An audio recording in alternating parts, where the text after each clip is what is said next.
राष्ट्रवादी Congress party को छोड़कर शायद जनता दल, मैं किसी की बाजू नहीं लेता हूं, ठीक है, किसको जो समझना समझे, लेकिन जनता दल कुछ हद तक 25% आवाज उठा रही है गलत कामों का, ये मैं इतराफ करता हूं। लेकिन बाकी तमाम ही लोग मिलकर कमिश्नर के साथ मिली भगत करके 10% देकर बजट भी ले रहे, 10% देकर चेक भी निकाल रहे, और ये शहर को बर्बाद करने में वो लोग भी साथ में शामिल है।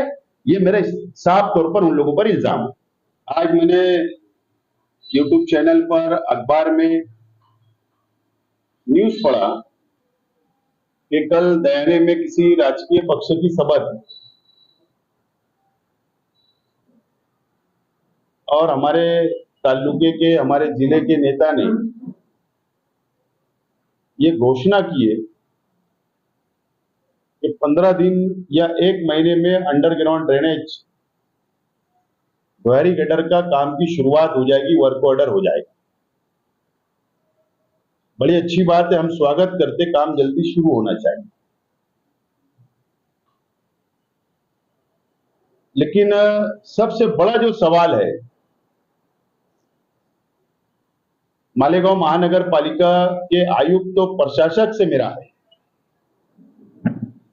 कि 499 करोड़ रुपया यानी 500 करोड़ रुपए का अंडरग्राउंड ड्रेनेज का टेंडर कॉल हुआ। पहला टेंडर कॉल हुआ, 2 मत्तेदार आए, 2 ठेकेदारों ने टेंडर सबमिट किया, रीटेंडर हो गया। दोबारा टेंडर कॉल हुआ और 4 ठेकेदारों ने, 4 मत्तेदारों ने टेंडर भरा। उसकी जो लास्ट डेट थी टेंडर सबमिशन की, वो 14 अगस्त दोपहर 3 बजे तक। आज 18 सितंबर है, यानी 1 महीने से ज्यादा हो गया टेंडर आने, लेकिन आज तक टेंडर ओपन नहीं किया गया, टेंडर खोला नहीं गया। क्या वजह है, ये बड़ा सवाल है। अगस्त की डेट है, 14 अगस्त को लास्ट सबमिशन डेट थी। आज 18 सितंबर होने के बाद भी, 1 महीने से ज्यादा होने के बाद भी टेंडर ओपन नहीं किया गया। इसका कारण क्या है, ये बहुत बड़ा सवाल है। 14 अगस्त को टेंडर सबमिशन होता है, 22 अगस्त को एमजीपी नासिक जो पीएमसी है इस प्रोजेक्ट की, वो मालेगांव महानगर पालिका को पत्र लिखते हैं कि हमको ये काम नहीं करना है। 22 अगस्त को पत्र लिखते हैं कि हमको ये प्रोजेक्ट से अलग होना है, हमको काम नहीं करना है। पीएमसी जो एस्टीमेट एमजीपी ने बनाया, भुयारी गटर का एस्टीमेट एमजीपी ने बनाया, डिजाइन एमजीपी ने तैयार की, टेंडर नोटिस एमजीपी ने तैयार की, और टेंडर सबमिशन से पहले एक मीटिंग होती है ठेकेदारों की, जो अधिकारी लेकर उनकी समस्या जानने की कोशिश करते हैं, जिसको प्रीबिड बोला जाता। उसमें एमजीपी के अधिकारी शामिल होते हैं, उनके मिनट्स के ऊपर, प्रोसीडिंग के ऊपर दस्तखत होती है। लेकिन फिर क्या वजह है कि 22 तारीख को टेंडर होने के बाद एमजीपी ये इनकार कर देती है कि हमको काम नहीं करना है मालेगांव महानगर पालिका का अंडरग्राउंड ड्रेनेज का। ये बहुत बड़ा सवाल है। इससे पहले भी मैंने पत्रकार परिषद लिया और मैंने उस वक्त भी ये शंका जाहिर की थी कि ये टेंडर को मैनेज करने के लिए बहुत बड़ा करोड़ों का भ्रष्टाचार होने वाला है।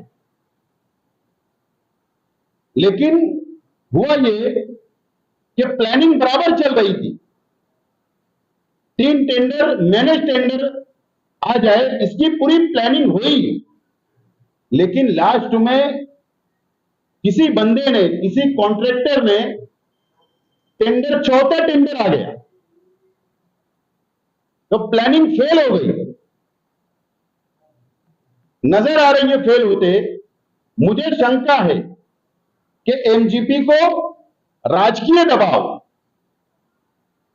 से शायद यह बोला जा रहा होगा कि चौथा टेंडर को डिस्क्वालीफाई कर दो, रिजेक्ट कर दो। शायद इसके लिए एमजीपी ने मना किया होगा, ऐसा मुझे शंका है।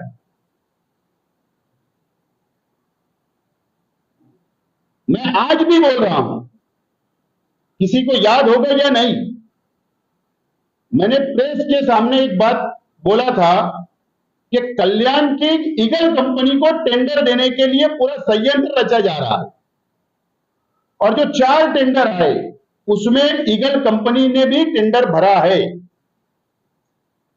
मुझे पता नहीं उस पॉकेट में क्या है, कौन सी अमाउंट है, लेकिन शंका है। और अगर ये 4 टेंडर खुलेंगे तो हमको लगेगा कि स्पर्धा हुई, कंपटीशन हुआ।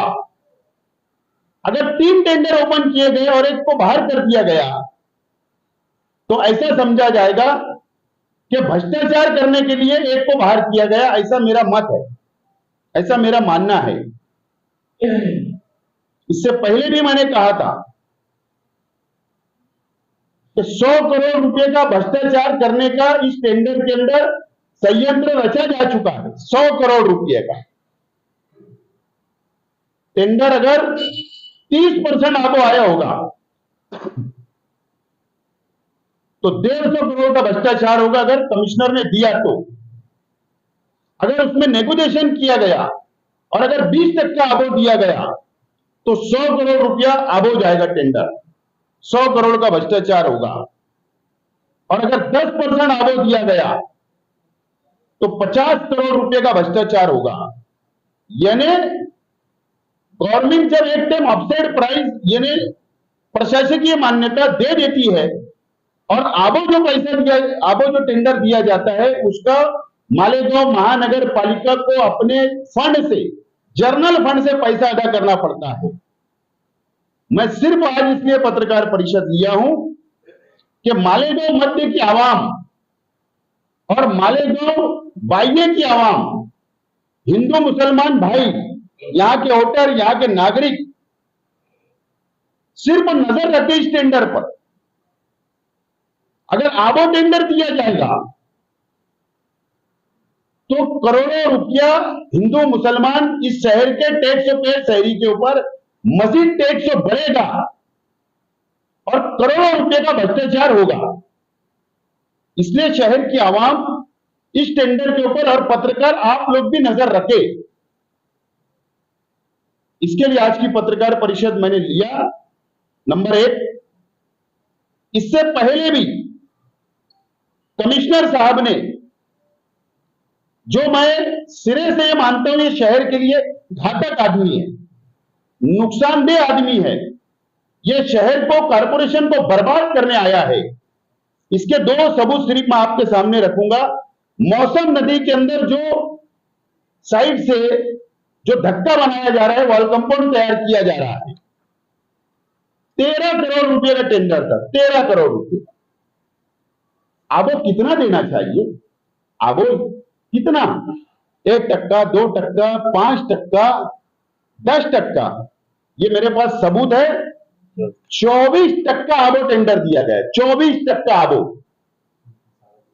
यानी 3.5 करोड़ रुपया ज्यादा। ये BR भदाने धुलिया की एजेंसी को दिया गया। ये एक्स्ट्रा पैसा कारपोरेशन के जेब से जाएगा। नंबर 1, 100 करोड़ रुपए का जो बोले शहर का विकास, शहर की काया पलट हो रही है, 100 करोड़ का टेंडर भी, क्या नाम है, BR नहीं, वो नहीं, 100 करोड़ रुपए की HB देशमुख कंपनी जो धुलिया की है उसको 100 करोड़ का टेंडर दिया गया। आबो 1% दो, 2% दो, 10% आबो उसको भी दिया गया। 10 करोड़ रुपया हमारा जाने वाला। ये सिर्फ मैंने 2 मिसालें आपके सामने रखा हूं, और मेरे पास काफी बहुत सारे सबूत है, जो तकरीबन 70% टेंडर जब से प्रशासक राज आया, 70% टेंडर आबो गए हैं। 70% कोविड के अंदर, दवा गोली के अंदर, मेडिसिन में, खानकाम में, सब आबो टेंडर गए। ये शहर का को, ये प्रशासक ये शहर के लिए घातक है। मैं इसके लिए बोल रहा हूं कि आपको 31 जुलाई 2018 बदनापुर नगर परिषद, जो ठाणा डिस्ट्रिक्ट में आती है, वहां पर ये कमिश्नर साहब चीफ ऑफिसर थे। वहां पर इससे पहले भी मैंने कहा कि 112 करोड़ का टीडीआर घोटाला इन्होंने किया। इनके ऊपर गुना दाखिल हुआ। गुना दाखिल करने के बाद पुलिस ने महाराष्ट्र गवर्नमेंट नगर विकास डिपार्टमेंट से लेटर दिया, पूरा सबूत दिया कि हमको ये कार्रवाई आगे बढ़ाने के लिए आपका डिपार्टमेंट का अधिकारी है, इसके ऊपर गुना दाखिल है, हमको आगे कार्रवाई करने की इजाजत दो। आमतौर पर गुना दाखिल करना या उसके ऊपर कार्रवाई करने के लिए कमिश्नर हो या चीफ ऑफिसर हो, उसके लिए नगर विकास डिपार्टमेंट से परमिशन लेना पड़ता। नगर विकास डिपार्टमेंट ने 2018 में 31 जुलाई को क्या कहा, मेरे पास पत्र है। उन्होंने कहा कि आपने जो सबूत दिया, इसके अंदर ये आदमी मुजरिम है, भ्रष्टाचार नजर आ रहा है, और इसके लिए इसके ऊपर कार्रवाई करना चाहिए। ऐसे घान कचरा ये शहर के अंदर ऐसा कमिश्नर को क्यों लाया गया, ये आज समझ में आ रहा है कि ये शहर को बर्बाद करने, भ्रष्टाचार करने, लूटमार करने के लिए ये कमिश्नर को यहां लाया गया है। और इसके लिए मैं शासन से विनती करता हूं, अपील करता हूं कि ये कमिश्नर को वापस बुलाए। 500 करोड़ रुपए के अंदर भ्रष्टाचार होगा, ये कमिश्नर पे, प्रशासक पे हमको विश्वास नहीं। ऐसे अधिकारी अगर बैठेगा तो भ्रष्टाचार करेगा। चाहे वो 24% आबो दे रहा है तो भ्रष्टाचार करेगा, 10% आबो दे रहा है तो भ्रष्टाचार करेगा, विश्वास नहीं। और इसे तमाम ही सबूत लेकर मैं खुद कल मुंबई जा रहा हूं, और मैं एंटी करप्शन ब्यूरो, जो महाराष्ट्र एंटी करप्शन ब्यूरो के चीफ है, हेड ऑफिस जाकर मैं तकरार दाखिल करूंगा कमिश्नर के खिलाफ, प्रशासक के खिलाफ। एडी की ऑफिस में जाऊंगा, वहां पर सबूत दूंगा, दाखिल करूंगा पेपर। महाराष्ट्र गवर्नमेंट नगर विकास डिपार्टमेंट के अंदर पेपर दाखिल करूंगा, और कमिश्नर को और विभागीय आयुक्तों को भी एक एक कॉपी में दूंगा, और मालेगांव शहर की पुलिस को, कि यह शख्स की मुकम्मल इंक्वायरी होना, और जितना भ्रष्टाचार किया उसके ऊपर एफआईआर होना चाहिए, और इनके ऊपर केस दाखिल होना चाहिए, क्योंकि इसके पीछे भी, वो शख्स ने पीछे भी गुना किया है, भ्रष्टाचार किया है। मेरा स्पष्ट मत है, अगर यह शख्स इतना भ्रष्टाचार कर रहा तो हमको शंका है कि बड़े सरकारी पदों के ऊपर बैठे हुए राजनेताओं का आशीर्वाद है, उसके बगैर ये पॉसिबल नहीं। स्पष्ट मेरा मत है, और इसके लिए मालेगांव शहर मध्य और बाह्य की आवाम ने, तमाम हिंदू, मुस्लिम, सिख, ईसाई, सब लोगों ने मिलकर नजर रखना चाहिए कि ये बहरी गटर का टेंडर के अंदर कितना बड़ा भ्रष्टाचार होने जा रहा है। मैं मिसाल लेकर बोलना चाहता हूं कि पवारवाड़ी का टेंडर, 5 टेंडर आए, एक डिस्क्वालीफाई हो गया, हमने धरना देना पड़ा, आज भी वो टेंडर नहीं ओपन हुआ। आज भी ठेकेदारों को बोला जा रहा वापस ले टेंडर। अगर वो टेंडर भी आप हो गया है तो इसका मतलब उसमें भी भ्रष्टाचार होगा, ये सामने आने वाली बात है। जहां 4 टेंडर आ रहे वहां पर ठेकेदार को दम वापस ले, वहां भ्रष्टाचार है। जहां कंपटीशन हो जा रहा है वहां पर दम दिया जा रहा है। जहां 3 टेंडर आ रहे ओपन कर दिया जा रहा है टेंडर। ये शहर को बर्बाद किया जा रहा है। और मैं जिम्मेदारी से बोल रहा हूं, जिम्मेदार व्यक्ति होने के नाते मुझे तजुर्बा है 10 साल का कारपोरेशन में। मैं नगर सेवक रहा, महापौर रहा, आमदार रहा। मुझे पूरा तजुर्बा है कि अकाउंट डिपार्टमेंट पूरा खाली हो चुका। 5 से 600 करोड़ रुपए का कर्जदार कारपोरेशन हो गई। और नहीं तो मेरा चैलेंज है कि कारपोरेशन के अधिकारियों ने हमारे साथ मीडिया के सामने आमने बैठकर बहस कर लेना। हम साबित करेंगे कि इतने कर्जदार कारपोरेशन होते जा रही है, लेकिन ये अधिकारी सिर्फ भ्रष्टाचार करेंगे और बैग उठाकर ये चलते बनेंगे। और भुगतना ये शहर की आवाम को पड़ेगा। जो टैक्स हमारे ऊपर बढ़ेगा ये हमको भुगतना पड़ेगा, हमारी जेब पर ये भार आने वाला है, बोझ आने वाला है। तो मैं सरकार से विनती करता हूं कि ये कमिश्नर को बुलाया जाए और अच्छे ऑफिसर आईएएस को बुलाओ, उसकी निगरानी के अंदर साफ सुथरा टेंडर ओपन होना। यहां पे पद्धत बंद होना चाहिए, आबो टेंडर आबो टेंडर आबो टेंडर की पद्धत बंद होना चाहिए। इसके लिए आज की ये पत्रकार परिषद मैंने लिया हूं।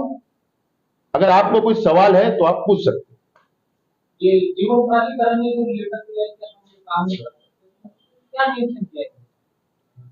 उन्होंने ये मेंशन किया है कि हमारे पास यंत्रणा नहीं है, हमारे पास अधिकारी नहीं है, हमारे पास स्टाफ नहीं है।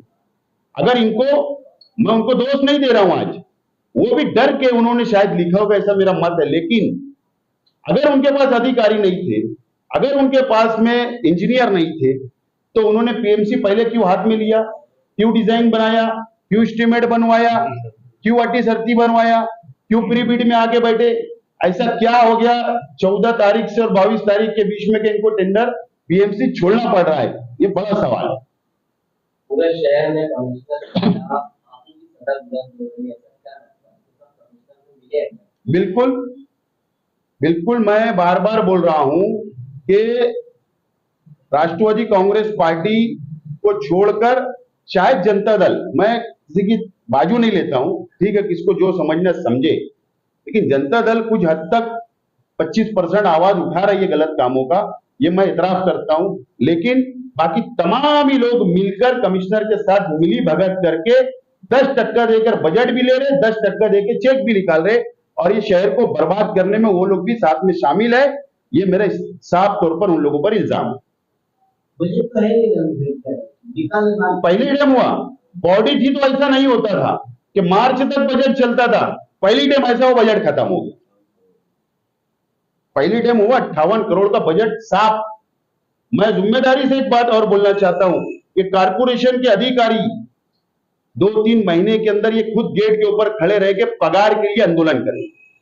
पगार के लिए पैसा नहीं रखो, जिम्मेदारी से बोल रहा हूं। इसलिए कारपोरेशन के अधिकारी जो लोकल के हैं, उन्होंने कमिश्नर के दबाव में काम नहीं करना, और नहीं तो कल कार्रवाई उनके ऊपर भी हो सकती है, उनके खिलाफ भी कंप्लेन हो सकती है। उन्होंने इस बात को नोट करना। लोक आयुक्त तो गए, हाईकोर्ट गए, अभी जाने वाले हैं। लोक आयुक्त में मेरी तकरार थी और लोक आयुक्त महोदय ने बिल्कुल साफ तौर पर कहा कि हम इतनी जल्दी हियरिंग नहीं किसी की लगाते, लेकिन ये गंभीर तकरार आपने लाया, सीरियस है, इसके लिए हमने लगाया और हमने एडिशनल पेपर सबमिट करने के लिए उनसे परमिशन मांगा, उन्होंने दिया। और लोक आयुक्तों पे हमको विश्वास है कि हमको वहां पर इंसाफ मिलेगा। अगर वहां पर इंसाफ नहीं मिलेगा तो जरूर लोकपाल दिल्ली के अंदर भी हम जाएंगे।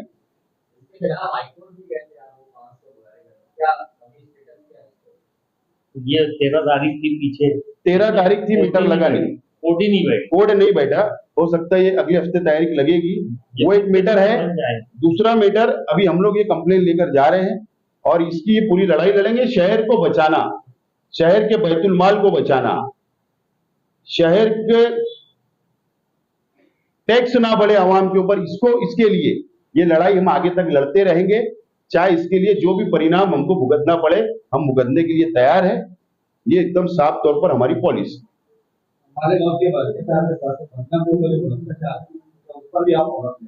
बिल्कुल, ये पेपर हमारे पास, हमने वहां से निकाला है और ये पेपर लेकर हम ईडी के पास भी जाएंगे। ये पेपर को हर जगह इस्तेमाल करेंगे कि ये शख्स पे पहले भी इल्जाम है और ये कारपोरेशन में भी आपके कारपोरेशन में यही कर रहा है, इसलिए ये शख्स की इंक्वायरी करो और अगर ये दोषी पाता है तो इस पे एफआईआर करो और इसको सलाखों के पीछे डालो। और अगर जब ये कलेक्टर ऑफिस के अंदर नगर विकास डिपार्टमेंट में थे डिप्टी कलेक्टर बोलकर, वहां पर भी परमा इन्होंने 100 करोड़ रुपए की परमिशन बांट दी थी, मंजूरी दे दी थी और पैसा अकाउंट में नहीं था। अगर उसकी भी इंक्वायरी करना चाहे तो वो भी सामने आने की बात है। तो ये तमाम ही चीज इलीगल हो रही है शहर में, और राजकीय लोग अगर उनका सपोर्ट कर रहे हैं तो ये शहर के अवाम उनको देखे समझे। सिर्फ वो लच्छेदार तकरीर, लच्छेदार वादे, बड़े बड़े वादे करके इस शहर को अगर खड्डे में बर्बाद कर रहे हो तो ऐसी बात ठीक नहीं है। इसके लिए हम लोग लड़ते रहेंगे।